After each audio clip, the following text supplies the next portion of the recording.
Жүректегіміз 26 бөлім. Милициялар Жиханды алып кетуге тойына келеді. Не үшін деп сұрағанда Тасинді өлтірдіңіз дейді. Оның барлығын естіген Нух ашуланады. Барлығы уайымдап қалады. Хикмет Нух пен Мелектің әкесін Халел мырзаны үйіне қонаққа шақырады. Екеуі жауларыңызды жеңеміз дейді. Жихан полиция бөліміне келеді. Оның адвокаты да келеді. Бұл жалған ақпарат, мен бұндай іс істемедім дейді. Жиханға Мелек те келеді. Жихан түрмеге алып кетеді. Назым мен Харика кездесіп жүреді. Тасин прокурормен сөйлесуге келеді. Одан соң Мелек өтініш айтып қасына келеді. Халел мен Хикмет кездесіп жүреді жоспар құрып. Жиханның ісі созылып, түрмеге алып кетіп бара жатады. Сол кезде журналистер де келеді. Ал Мелек пен Ниһаят ханым үйлеріне қалады.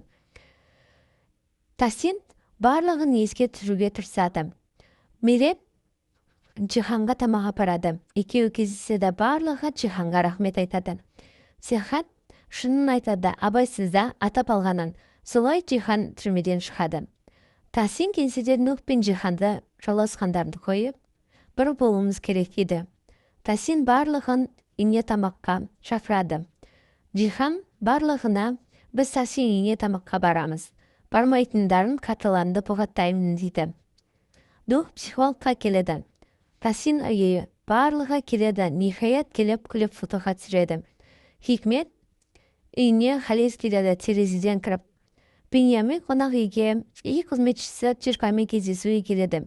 Мелек жұмыс орнына келеді. Сол кезде сізге бір кісі келді дейді. Барып қараса, әкесі келген. Мелек қатты таңғалады. Жүректегіміз 27 бөлім. Халел Мелекке кездесуге келеді. Сен бізді тастап кеттің дейді. Мелек ашуланып. Мелек Нухқа звондайды. Әкеміз келді дейді. Нух ашуланады. Беньямин мен Чиркан кездеседі. Қонақ үйде. Оны қонақ үйдің адамдар көріп, бөсектеп жатады. Халел, Хикмет, Асад үшеуі жоспар құрып, Исманы алып қашады. Назым мен Харика кездесіп жүреді. Нух барлық жерден әкесін іздеп жүреді. Жихан мен Мелек бақытты. Асадқа адамдары звондап, әйелінді алғың келсе, $1 миллион әкел дейді. Олар Тасинмен аша сұрауға келеді. Мен ашаны берем, сосын ол адамдарды өзім айналсам дейді. Севилай Нух артынан андап жүреді. Психологқа барғанын көру үшін. Бірақ сол кезде Нухқа әкесі звондайды. Солай психологқа кірмей кетіп қалады. Оған Севилай ашуланды, кетіп қалады.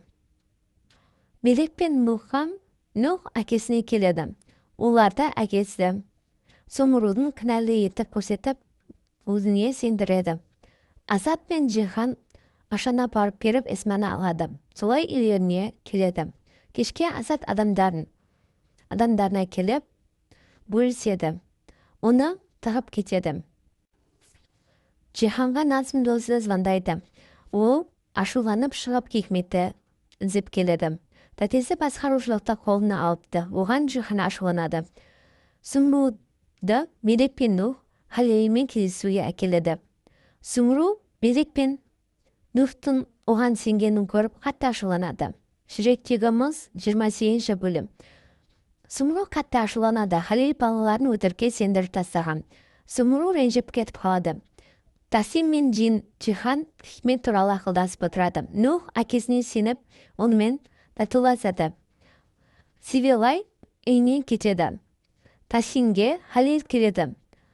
Тасин оған жынданып, оны ұрып жібереді. Жихан мен Тасинді Халел өзінің өтірігіне сендіреді. Ол қонақ үйден шығып бара жатқанда Жананды көреді. Халел өзін бастықпын деп таныстырып, екеуі кездесе бастайды.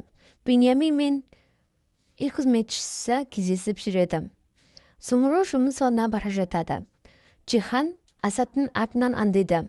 Сол кезде Асад ашаны алып келе жатқанын көреді. Ол бәрін түсінеді.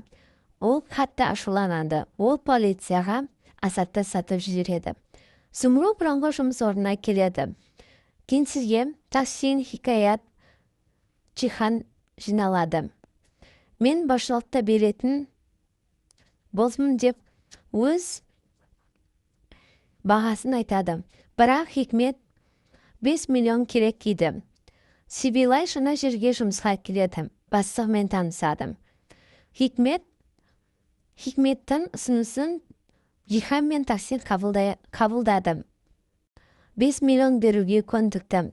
Бірақ сол кезде әкесі қайтыс болғанын Жиханға звондап айтады. Тахсин соны естіп, қол қоймайды. Хикмет еш нәрсесіз қалады. Сумру келеді. Жұмысынан. Тахсин Халил туралы айтады. Бірақ Халилге сенгенін айтып қалады. Сол кезде Сумру жылап кетіп қалады.